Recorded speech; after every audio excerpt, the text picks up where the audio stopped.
I asked Alan Parsons, was Paul McCartney a different man in the Beatles as he was out of the Beatles?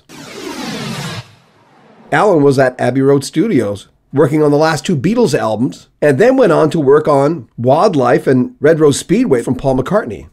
We talk about that and a lot more on Rock History Music. What was the difference between McCartney on the two albums you worked with as a Beatle as opposed to McCartney on the first two albums as a solo artist? Was he a different person? I don't think so.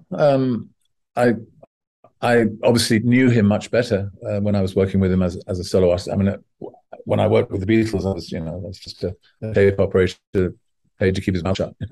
But it was, I enjoyed working with Paul a great deal, and I to this day I recognize he's one of the most talented musicians on earth. Really is amazing guy. Is the singing thing like the guitar thing in the beginning, where you're inching your way towards that? I mean, because someone had asked, one of the fans had asked, why didn't he sing more? And someone else had said, well, I don't know if he knew he could, but what's the answer to that? I think I just got better at it and more confident in the studio.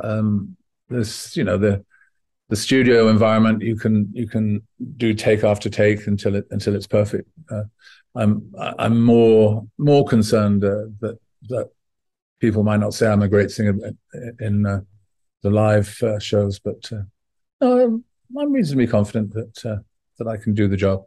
Another name to mention for the new album is Joe Bonamassa. We got him to play. Sorry, you cut out there. Who was it? Joe Bonamassa is playing solos and on the album. We met earlier this year, and he actually interviewed me at the Nashville Hall of Fame. And at the end of the interview, I said, I've got one question for you. And he said, yeah, well, what is it? Will you play on my new album? He said, yes. So that's how you asked him? Yeah. Alan Clark, you come upon that honestly, because you work with the Hollies. Going back an album, we had Bobby Elliott on the show a little while ago. Breakdown. Bobby, has his book come out? His book has been out for about 2 years. I think it's a year and a half. I haven't seen it yet. I think he promised to send me a copy, but I never got it. He's probably juggling. This, Bobby, send me a copy. Okay. Well, Alan Clark, I've called Alan Clark one of my favorite vocalists, and you utilized him in the project. He just has a certain sense to his voice that I don't hear on other singers. He's just, when I heard The Air That I Breathe, I mean, I almost cried. Mm-hmm. He's just one of those singers. Tell me about Alan Clark, your relationship with him.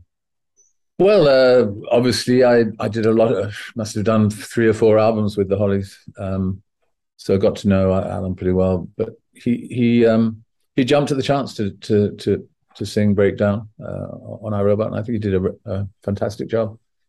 I think that's the only song he sang, isn't it? I didn't hire him again. We'll have more from Alan Parsons coming up in the next 2-3 days.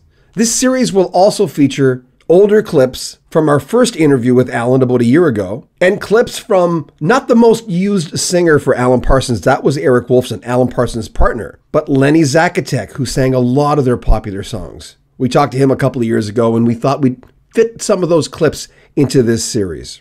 He's an amazing singer. That's coming up in the next few days. Make sure you support our channel. You can use the 2 Ps. One is Patreon. You get early access to our videos. Or if you just want to make a donation, there's a PayPal link in the description. Also in the description, links on how you can pick up the new Alan Parsons album, or how you can pick up the Alan Parsons Project box set of all their studio LPs. It's all in the links. Make sure you share our videos on social media. We'd appreciate that. It makes a huge difference. And remember, we read all the comments, like our video, and subscribe to our channel. I'm John Beaudin. This is Rock History Music.